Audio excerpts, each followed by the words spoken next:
Bourré de drogue, il attaque un homme à la porte d'un magasin. Son fils est témoin de l'agression. J'ai senti la haine m'envahir et je l'ai frappé.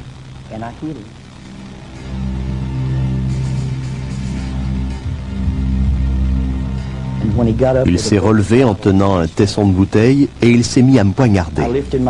J'ai levé mon bras gauche pour me protéger le visage et il m'a atteint au bras, tranchant le biceps, les ligaments et l'artère principale. Ensuite, il a tranché l'artère de ma jambe et le commerçant m'a dit « Il faut aller à l'hôpital tout de suite, vous allez saigner à mort ». Mon fils était là. Il n'avait que 5 ou 6 ans et il était bouleversé.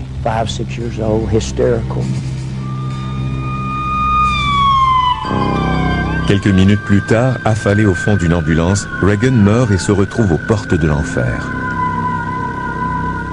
L'ambulancier m'a regardé et il m'a dit « Croyez-vous en Dieu ?»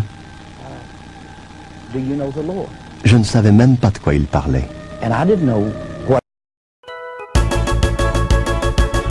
Bien-aimés dans le Seigneur, c'est le moment de louer l'Éternel. Du nord, du sud, de l'est à l'ouest, élevez-vous voix et ensemble, rendons-lui gloire. Alléluia. Amen.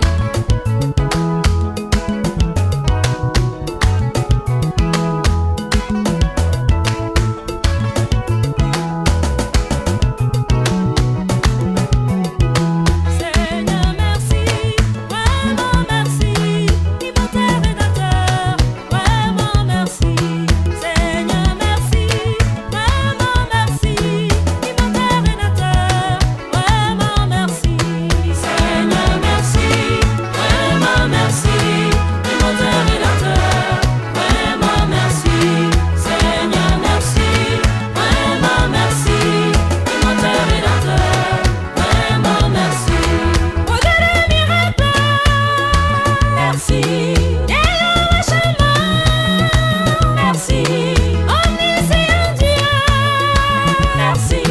Omnipotent Dieu, merci. Seigneur, merci, vraiment merci. Immortel Rédempteur, vraiment merci. Seigneur, merci, vraiment merci. Immortel Rédempteur.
La raison pour laquelle très peu de patients réanimés in extremis racontent leur séjour en enfer est évidente, selon le Dr Rawlings. Qu'aviez-vous fait pour mériter l'enfer? Un homme, Ron Reagan, a raconté l'incroyable histoire de son voyage en enfer et a révélé pourquoi il méritait ce terrible sort.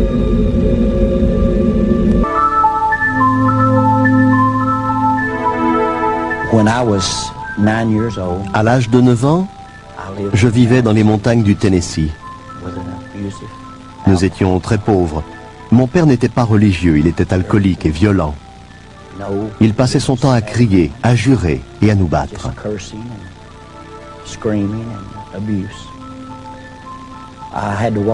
Pour aller à l'école, je devais attraper l'autobus scolaire qui passait à 5 km de chez nous.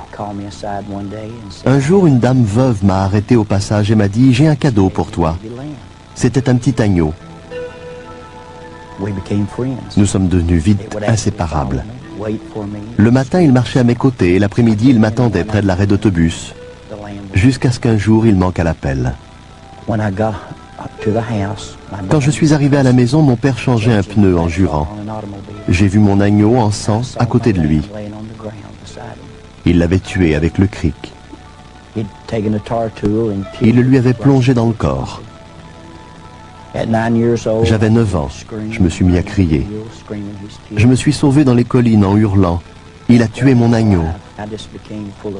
Et je me suis senti envahi par la haine et par la violence.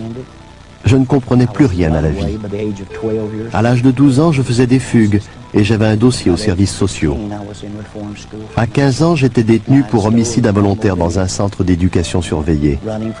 J'avais volé une voiture et en fuyant la police, j'avais eu un accident. Il y a eu des morts. On m'a enfermé jusqu'à l'âge de 18 ans. Durant tout ce temps, j'étais habité par la haine, la colère et la violence.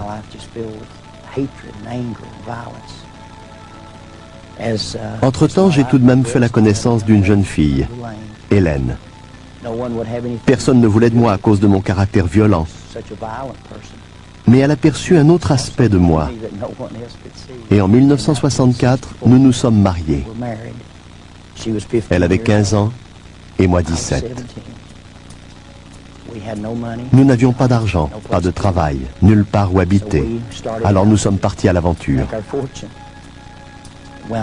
Nous dévalisions les débits de boissons et les stations-service en jouant à Bonnie and Clyde, je suppose. Peu après, ma vie sombrait dans la drogue et l'alcool.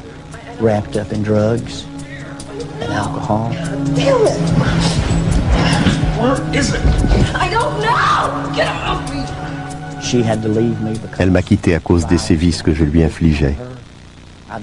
Ça devait faire 8 ans que je traînais dans les rues d'Atlanta, en Géorgie. Je faisais partie d'un groupe de motards, les Iron Cross Bikers. Et je pensais que ce style de vie violent me convenait bien.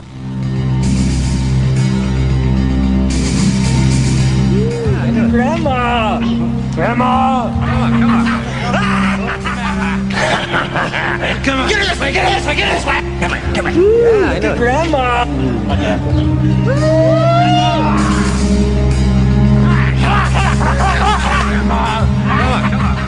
Un matin, je me suis réveillé dans la prison de Fulton Tower, à Atlanta. Ils m'ont dit, on n'en finit pas de t'arrêter pour coups, blessures et usage illégal d'une arme à feu. On a décidé de t'interroger au sujet des meurtres qui ont eu lieu ici, à Atlanta. Je ne savais même pas si j'étais coupable. Je ne me souvenais de rien, j'avais pris trop de drogue.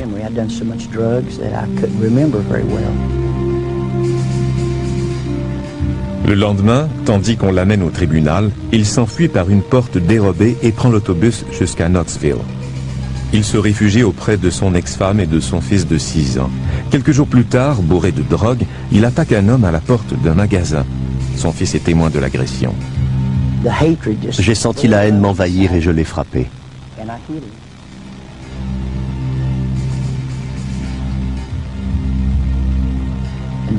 Il s'est relevé en tenant un tesson de bouteille et il s'est mis à me poignarder. J'ai levé mon bras gauche pour me protéger le visage et il m'a atteint au bras, tranchant le biceps, les ligaments et l'artère principale. Ensuite, il a tranché l'artère de ma jambe et le commerçant m'a dit « Il faut aller à l'hôpital tout de suite, vous allez saigner à mort ». Mon fils était là. Il n'avait que 5 ou 6 ans et il était bouleversé.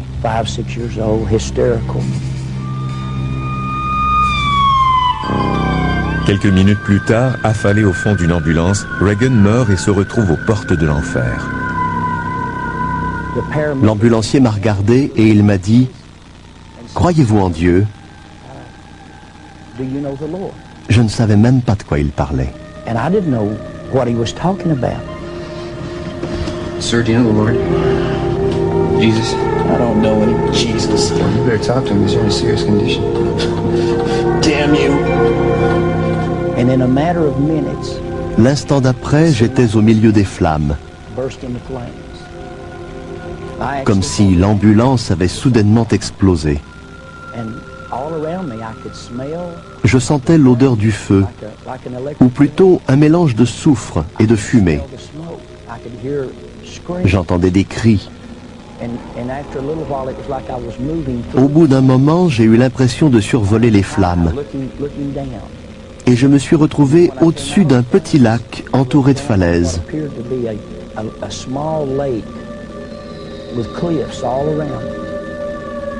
Le lac était en flammes et une foule de gens y brûlaient.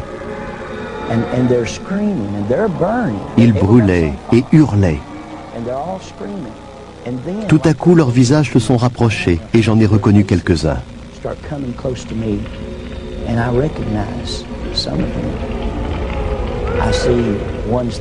Certains d'entre eux étaient morts d'une surdose ou avaient pris le volant un soir d'ivresse. D'autres avaient été tués durant un vol à main armée ou au cours d'une bagarre. Ils criaient tous mon nom. Ronnie, ne viens pas. Tu ne pourras plus repartir. Je les entendais, je respirais cette odeur, mais je ne comprenais rien. Je ne connaissais pas encore la peur. Ma vie était remplie de violence et de haine. On m'avait tiré dessus, on m'avait poignardé, mais je n'avais jamais eu peur. À ce moment-là, j'ai sombré dans l'inconscience. Pendant des heures, des jours, des semaines, j'ai été incapable d'oublier cette vision. En sortant de l'hôpital, je me suis saoulé. J'ai pris de la drogue. Mais ça n'a servi à rien. Je n'arrivais pas à oublier. Dès que j'éteignais les lumières, je revoyais cet horrible spectacle.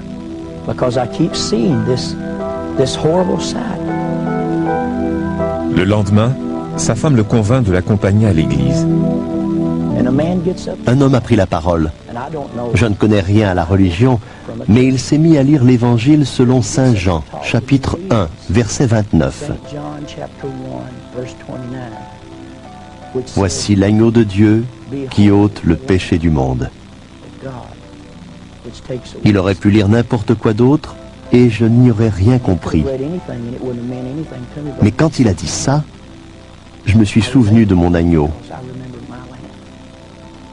Il a dit, Jésus est l'agneau de Dieu et il est mort pour racheter les péchés de l'humanité et nous sauver de l'enfer. Il s'est mis à décrire l'enfer et je me suis dit, c'est ce que j'ai vu. Quelqu'un m'explique enfin ma vision.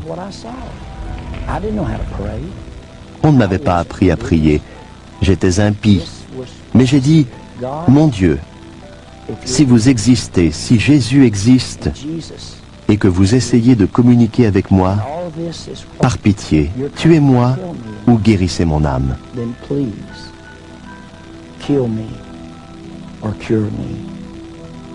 Je ne peux plus vivre comme ça. Je suis un père indigne et un mauvais mari.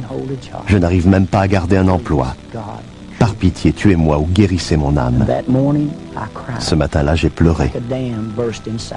Une digue s'est rompue en moi, libérant dans un torrent de larmes toute la haine, la colère et la violence que j'avais emmagasinée depuis l'âge de 9 ans.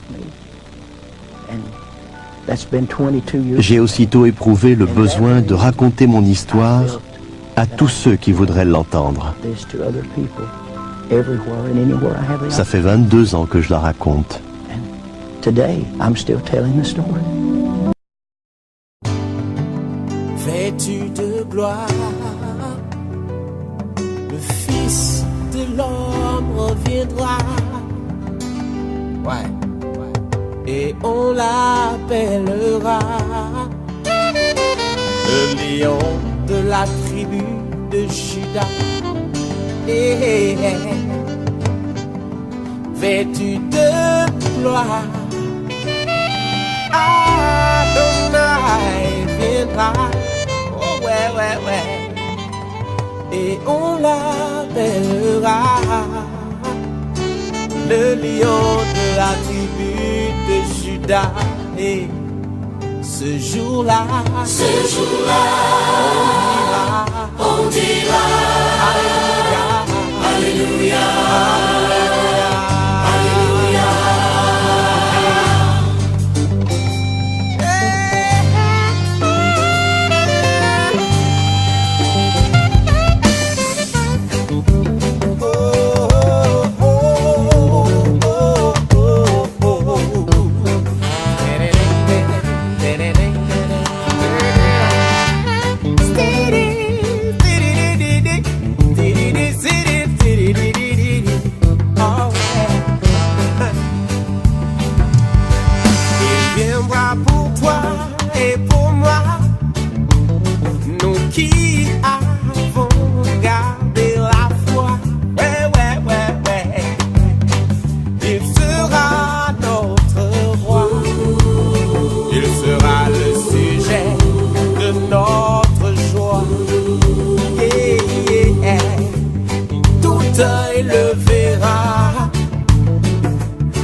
jeunes et tous les vieillards. Ah, les enfants. J'imagine tous ces enfants qui monteront sur les épaules de papa. Envie de voir ça. Yeah, yeah. L'aveugle le verra. Et même le sourd l'entendra. Oh yo yo yo. Le muet le chantera.